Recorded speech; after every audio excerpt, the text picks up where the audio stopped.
এই বাড়িটি ছিল একসময় জমিদার রায়চৌধুরীর বাসভবন, কিন্তু আজ এটি শুধুই ভগ্নপ্রায় ইটকাঠের স্তূপ, যেখানে কেউ পা রাখতে সাহস পায় না। কথিত আছে রায়চৌধুরীর কন্যা মাধবী এই বাড়িতেই অপ্রাকৃতভাবে মৃত্যুবরণ করেছিলেন। তার আত্মা এখনও এই বাড়িতে বন্দী, প্রতিশোধের অপেক্ষায়। শুনেছি এই বাড়িতে ভূত আছে, চল দেখে আসি। আমার ঠিক ভালো লাগছে না, আমরা ফিরে যাই।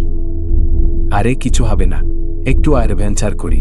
তাদের জানা ছিল না তারা এমন এক শক্তির মুখোমুখি হতে চলেছে যা তাদের কল্পনার বাইরে। তোমরা কি শুনতে পাচ্ছ? হ্যাঁ, কিন্তু এটা সম্ভব নয়। কেন এসেছো আমার বাড়িতে? শান্তি চেয়েছিলাম, তা ভঙ্গ করেছ। আমরা দুঃখিত, দয়া করে আমাদের যেতে দাও। আমার মুক্তি চাই। এই বাড়ির নিচে আমার দেহ চাপা পড়ে আছে, তাকে মুক্ত করো, আমি শান্তি পাব। মাধবীর আত্মা অবশেষে মুক্তি পেল। বাড়িটি এখন আর ভয়ের নয়, বরং অতীতের এক করুণ কাহিনীর নীরব সাক্ষী। কখনো কখনো অজানা রহস্যের পেছনে লুকিয়ে থাকে এমন সত্য যা আমাদের কল্পনার বাইরে।